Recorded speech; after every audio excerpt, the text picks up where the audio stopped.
예수를 믿으면 아프지 않아야 되는데 사실은 그렇지 않죠. 우리가 원죄의 후유증을 갖고 있기 때문에 예수 믿고 나름대로 건강하게 살고 싶지만 때때로 몸이 아프거나 힘든 경우들이 많이 있습니다. 또 제가 보니까 우리 성도들 중에서도 중한 질병으로 투병하는 성도들이 있어요. 안타까운 일이지요.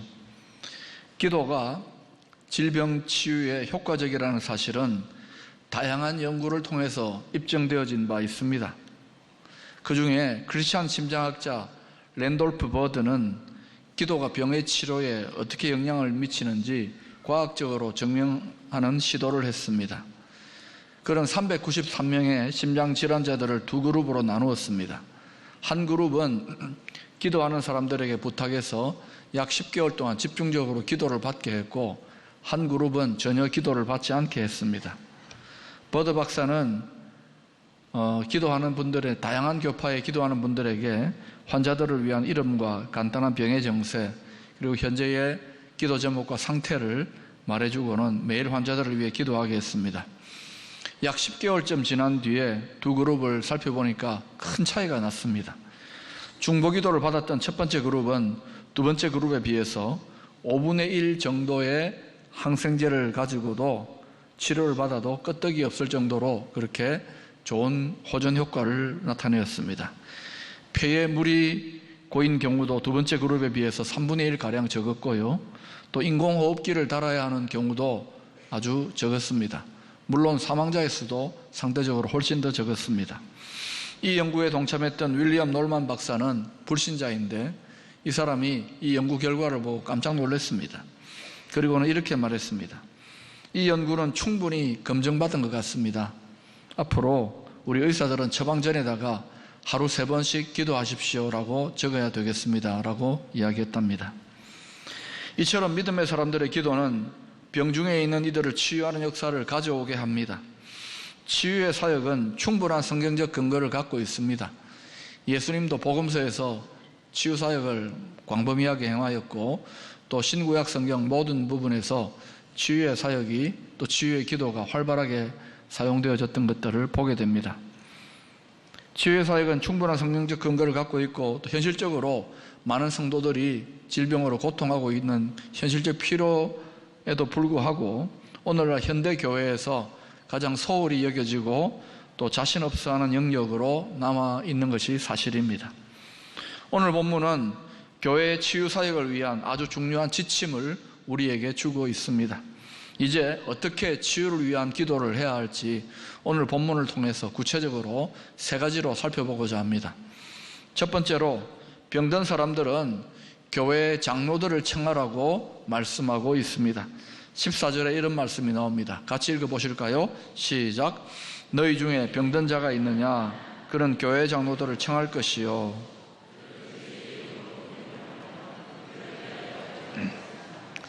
이때 병든 자라는 것은 가벼운 질환을 말하는 것이 아니라 중한 질병이나 만성적인 질병에 시달리는 사람을 말합니다. 이런 분들은 혼자 기도하지 마시고 교회 장로들을 청하라는 것입니다. 여러분, 누군가가 중한 질병에 걸리게 되면 기도하는 것 자체가 힘들어집니다. 몸의 이 질병 때문에 모든 관심이 거기로 쏠리기 때문에 침체가 일어나고 또 매사에 집중하기가 어렵기 때문에 기도하는 것 자체가 참 힘이 들어요. 더하여서 때로는 질병에 걸리게 되면 믿음의 큰 시험이 다가와서 믿음 자체가 흔들리는 경우도 왕왕 있습니다. 이럴 때 혼자 기도하려고 하면 기도가 잘 안 될 뿐만 아니라 깊은 영적인 침체에 빠지거나 반복되는 시험에 시달릴 수도 있다, 이것입니다. 그래서 오늘 본문은 병든 자에게 교회 장로들을 청하여 기도를 받으라고 권면합니다.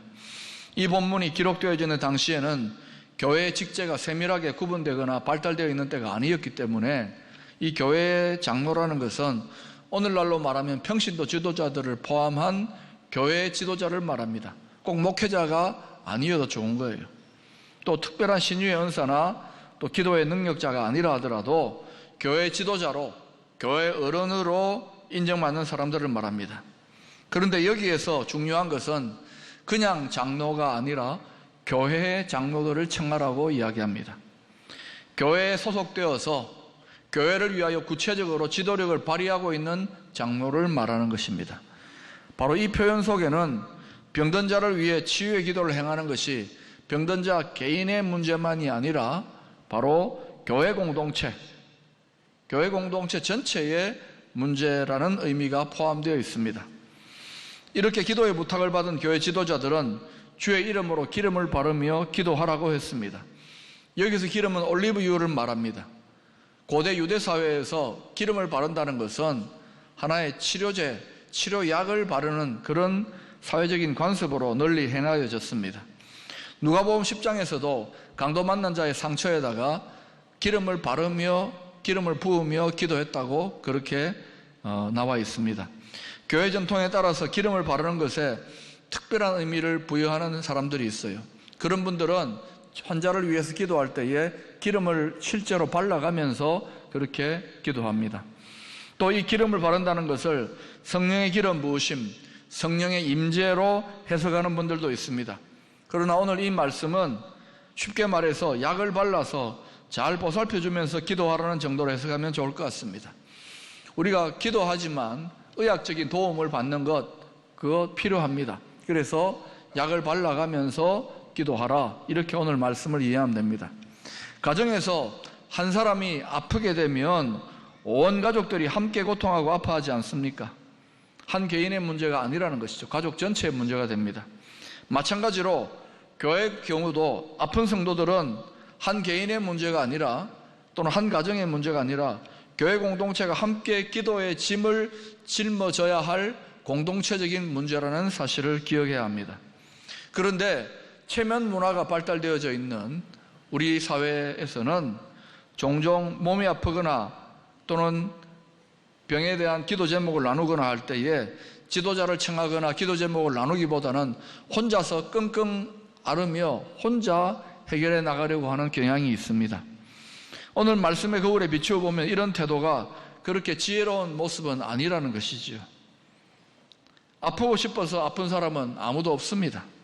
교회 공동체, 특별히 교회 지도자들은 기도의 짐을 함께 짊어지면서 사랑과 격려를 아끼지 말아야 할 것입니다. 두 번째로 치유를 위해 어떻게 기도해야 되는가? 믿음의 기도를 드려야 한다고 합니다. 그냥 기도해도 되는데 믿음의 기도를 드려야 한다는 것입니다. 15절에 보면 이런 말씀이 나옵니다. 믿음의 기도는 병든 자를 구원하리니 주께서 그를 일으키시리라. 혹시 죄를 범하였을지라도 사하심을 받으리라. 우리가 말로는 하나님이 치료하신다, 하나님이 치유의 근원이시다, 하나님 의지한다고 믿고 의지하지만 실제로는 믿는 자가 약이나 의사만을 전적으로 의지하는 경우가 많습니다. 그래서 병에 대해서 기도를 하거나 기도를 받는 것은 덜 믿음직스러워 보이는 거예요. 그래서 기도를 하기는 하지만 그건 하나의 형식이고 구색 갖춤이고 오직 약을 통해서만 비로소 자기가 낫는 것처럼 생각한다면 이런 태도는 불신앙적이라고 할 수 있는 거예요. 믿음의 태도가 아닌 것입니다. 또 제가 어떤 성도의 경우에 가족의 치유를 위해서 함께 기도하는데 기도해보면 알잖아요. 근성으로 기도하는지 정말 간절하게 기도하는지. 근데 나중에 의사의 손길이나 또는 약의 도움도 이제 다 끊어졌을 때 정말 하나님만 바라볼 수밖에 없는 그런 상황이 되었을 때 비로소 그때 가서 목사님 기도해 주세요 울고불고 매달리는 경우를 봤어요. 이것 역시 좋은 모습은 아닙니다. 불신앙적인 태도가 보이는 거예요. 처음부터 하나님 앞에 간절히 기도해야죠.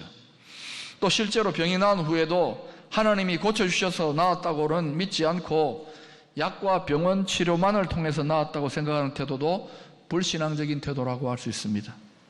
15절 중간에 보면 주께서 그를 일으키시리라고 밝히 말씀하고 있지 않습니까? 우리 성도들은 병자를 일으키는 근본적인 능력이 약이나 의사의 도움을 필요로 하지만 궁극적으로는 주님, 하나님이라는 사실을 분명히 이해할 필요가 있습니다. 약이나 의사는 하나님의 치료의 도구에 불과한 것입니다. 근원적인 치료의 주체가 하나님이심을 알고 하나님을 의뢰하며 믿음으로 기도해야 합니다. 성경은 이렇게 증거합니다. 특히 병들고 아플 때에, 연약할 때에 낙심하지 말고 하나님께 기도하라고 가르쳐주고 있습니다. 하나님께서 병을 고쳐줄 것을 믿고 기도하면 병이 물러가고 나을 것이라고 분명히 약속하고 있습니다. 믿음의 기도가 병든 자를 구원하고 낫게 하리라고 하였습니다. 또 출애굽기 15장 26절에 보면 하나님께서 우리의 병을 고쳐주시는 치료의 하나님이라고 적극적으로 계시해주고 있습니다. 역대하 16장 12절 이하에 보면 유다의 아사왕 이야기가 나옵니다. 아사가 왕이 된 지 39년에 그의 발이 병들어 매우 위독했으나 병이 있을 때에 그가 여호와께 구하지 아니하고 어른들에게 구하였더라. 오늘 이 말씀을 보면은 아사 왕은 왕의 권세로 의사들만을 의지했다는 사실을 알 수 있습니다. 아마도 전국 각지에서 용하다는 의사를 다 모았을 것입니다. 의사의 도움을 받는 것은 틀린 것은 아닙니다. 그런데 아사 왕의 결정적인 실수가 무엇입니까? 믿음의 공동체, 유다 나라의 왕이었으면서도 그는 믿음의 왕다운 그러한 행동을 하지 못하고 오직 의사만 의지하였다는 것이죠. 참 하나님이신, 참 의사이신 하나님께 치료를 간구하지 않았다는 것입니다. 오늘 본문의 문맥과 분위기를 보아서 아사 왕이 하나님께 간절히 기도하면서 치료를 받았다면 분명히 놀라운 효과로 달라졌을 것을 추측해 볼 수가 있습니다. 하나님의 치유가 나타났을 것입니다. 그 불신앙의 결과를 역대하 16장 13절에는 이렇게 기록하고 있습니다. 아사가 왕위에 있은 지 41년 후에 죽어 그의 조상들과 함께 누움에, 아사 왕의 경우에 병이 들었을 때에 오직 의사만 의지하고 하나님을 신뢰하지 않으므로 결국 병든 지 2년이 채 안 되어 죽었습니다. 우리가 여기에서 기억해야 될 것은 성도가 병에 걸리면 먼저 해야 될 일은 하나님께 기도하는 일입니다. 다른 의학적인 도움을 받기 이전에 먼저 여호와 하나님께 간절히 기도하기를 우선순위로 삼아야 됩니다.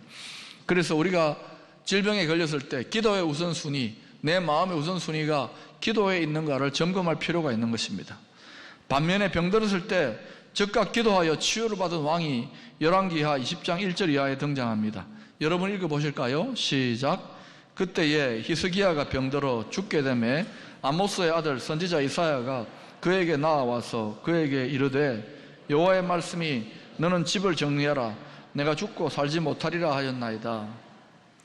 여러분, 영적으로 권위 있는 그러한 선지자로부터 죽고 살지 못한다는 소리를 들을 때 누구든지 낙심이 될 겁니다. 히스기야 왕도 심히 낙심했을 것입니다. 그런데 히스기야는 그 말씀의 선언에 낙심해서 풀이 죽지 아니하고 오히려 하나님 앞에 끝까지 믿음으로 간구했던 모습을 볼 수 있습니다. 2절 이하에 보면 히스기야 왕은 그 소리를 듣자마자 낯을 벽으로 향하고 전심으로 여호와께 기도하였습니다. 히스기야 왕의 기도의 내용과 기도의 모습이 3절에 이렇게 나타나고 있습니다. 여호와여 구하오니 내가 진실과 전심으로 주 앞에 행하며 주께서 보시기에 선하게 행한 것을 기억하옵소서 하고 히스기야가 심히 통곡하더라.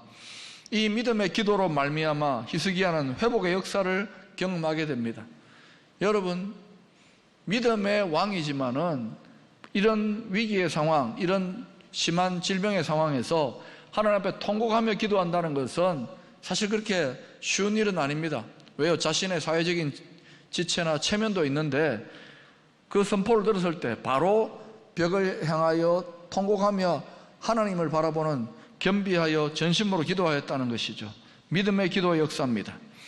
또 사복음서를 살펴보면 예수님이 치유의 능력을 나타내실 때에 믿음을 요구한 것을 알 수 있습니다. 마가복음 5장 34절에 12의 혈루병든 여인이 많은 군중들 사이에서 치유를 경험한 일이 있습니다.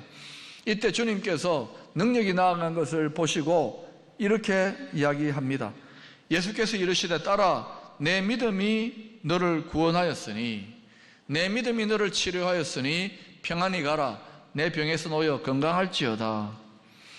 예수께서 많은 질병을 사복음서에서 고치실 때에 요구했던 것이 뭐냐면은 병을 고칠 만한 믿음이었습니다. 중한 질병이 우리의 삶을 짓누르는 상황은 분명히 영적으로는 믿음의 시험의 때입니다. 이런 때에 우리가 기도할 때에 믿음의 기도를 드리기가 쉽지 않아요. 이런 믿음의 시험의 때에.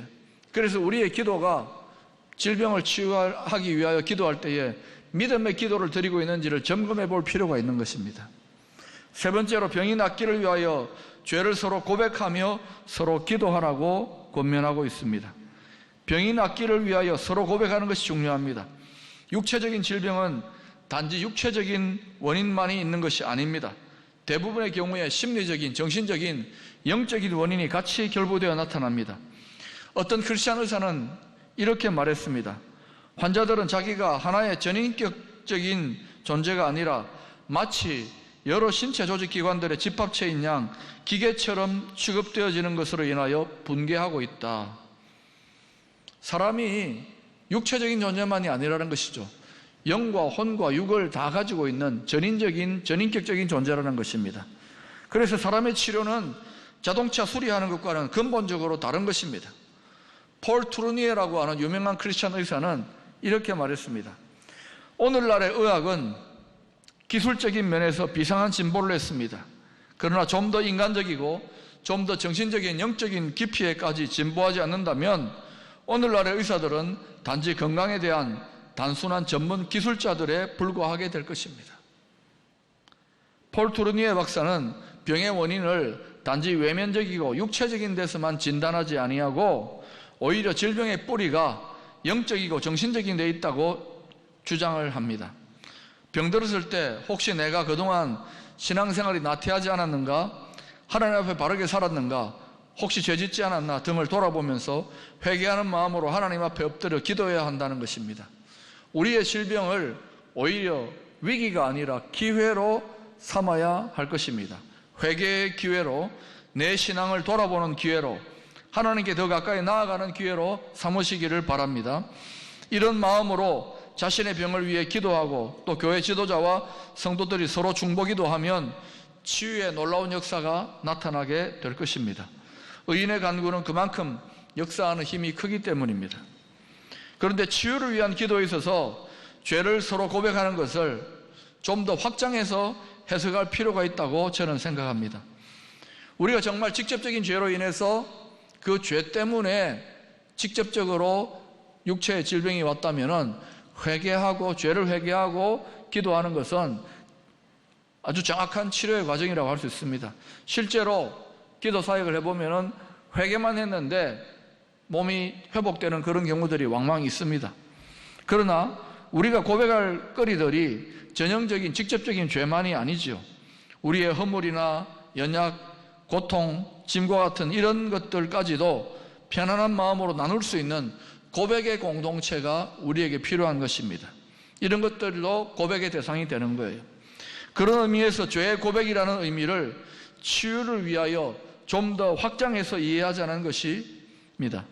가뜩이나 질병으로 고통하는 자에게 다가가서 내 죄가 뭐냐는 식으로 의심의 눈초리로 쳐다본다면 그 사람은 정죄를 받을 것이고 또 마음을 열고 진정한 소통을 나누기가 어려워질 것입니다.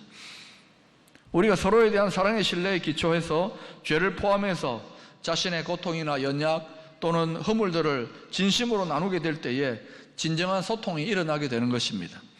이런 진정한 소통이 일어나게 될 때에 정신적인, 심리적인, 영적인 묶여진 것들이 풀어지고 벗겨지는 일들이 일어나게 되는 겁니다.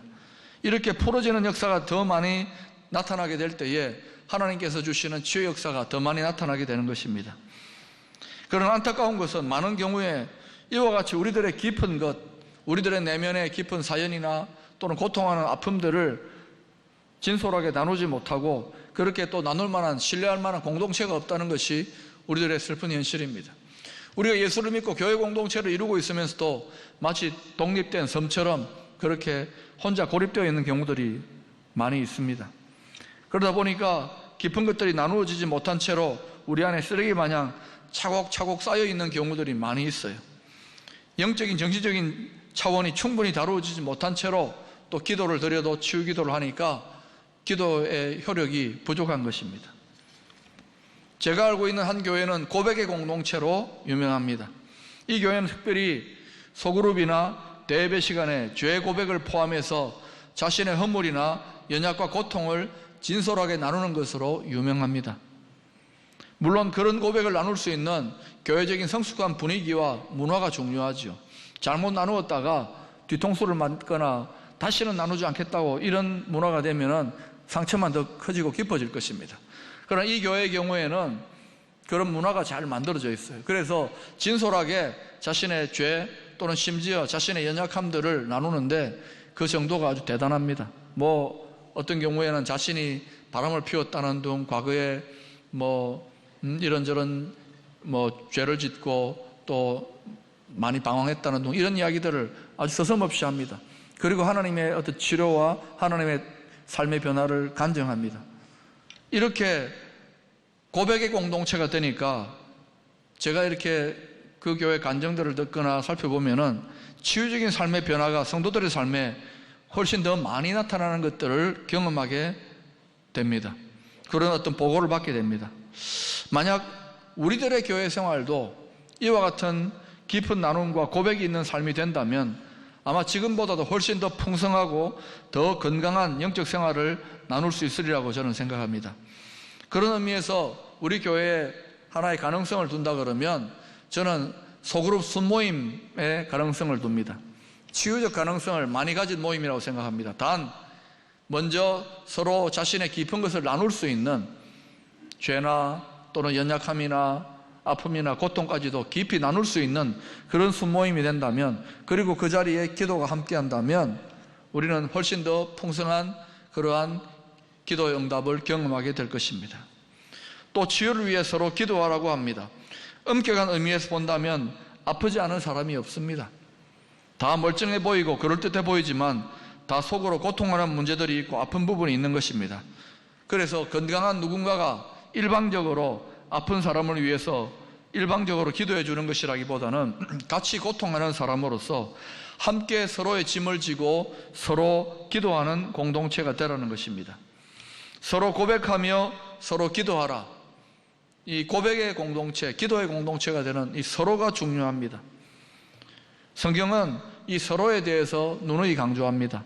서로 사랑하라, 서로 용납하라, 서로 용서하라, 서로 봉사하라, 서로 발을 씻기라. 혼자서가 아니라 서로가 되어질 때에 이 서로 속에 묶인 것이 풀어지는 역사가 나타나는 거예요. 너희가 땅에서 풀면 하늘에서 또 풀어질 것이요, 너희가 땅에서 매면 하늘에서 또 매일 것이라고. 이 서로 속에 응답과 치유와 부흥의 비밀이 숨어 있는 것입니다. 그래서 더 많이 서로 고백하고 더 많이 서로 기도하는 그러한 치유의 공동체 될 수 있기를 축원합니다. 오늘 야고보 사도는 성도들의 실제 생활에서 반복되어진 현상들에 대한 근본적인 해결책이 기도라는 사실을 결론적으로 증거하고 있습니다. 고난의 문제, 질병의 문제, 죄의 문제, 이것들이 나 자신 개인의 문제만이 아니라 교회 공동체의 문제라는 것입니다. 이런 문제들을 해결하기 위해 기도할 것을 요구하고 있습니다. 첫째는 본인 당사자가 기도해야 될 것이고, 둘째는 교회 지도자들이 기도해야 될 것이고, 셋째는 교회 공동체가 서로 함께 기도해야 될 것을 명령하고 있습니다. 아무쪼록 이와 같은 치유의 원리를 잘 적용해서 우리 개인이나 교회 공동체 전체가 더 많은 치유의 은혜를 경험할 수 있게 되기를 바랍니다.